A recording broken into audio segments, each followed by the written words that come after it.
Hey everybody, I'm going to continue working with Excel, getting the answers to the homework for week 3. So we left off looking at the minimum for AC and CA, and the range. Basically we're going to take the minimum score, subtract that from the maximum score, and that's what our range is going to be. I just want you to see that you can use Excel to find those numbers.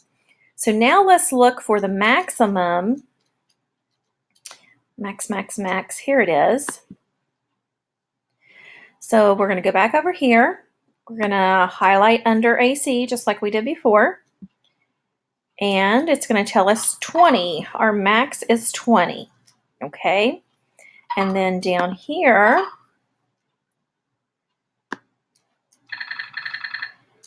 for CA, our max is 28. So 20 and 28. Now I'm going to get out of here. And I'm going to put here, it's 20 minus 8, and here it's 28 minus 13. Okay, so then we're going to come up with the numbers for those. What is 20 minus 8? 12. And what is 28 minus 13? 15. So those are our ranges.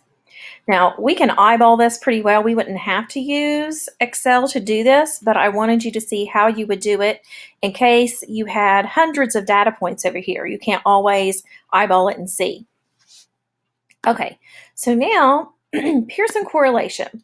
So what we want to do, we're going to go back, we're going to go back up here to more function, statistical. And I think we have two options here.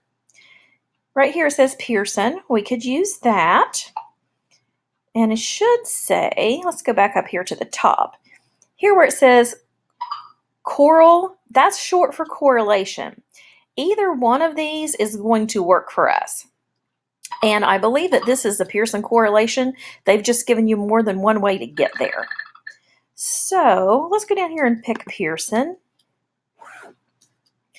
And then what we're going to do is, because this is comparing the AC or anger control against the calmness, instead of doing two calculations, we're going to put both sets of data points in, and they're going to use both sets collectively to figure what the correlation is.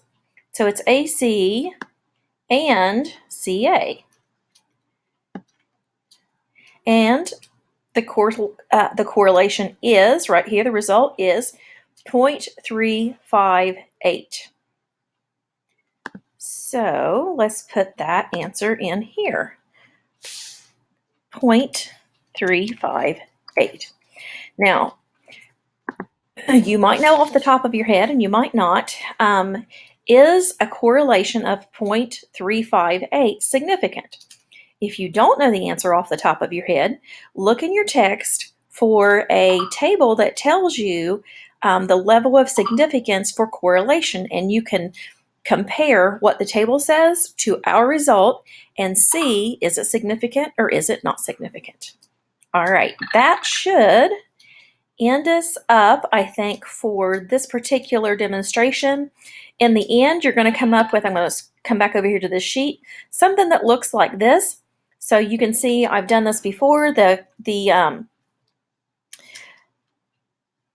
answer to number 2 is highlighted in yellow. The answer to number 3 is highlighted in orange. And the answer to number 4 is highlighted in green. So something like this is what you would have, you would need to turn in for your homework whenever you're doing it in Excel. And that should do it.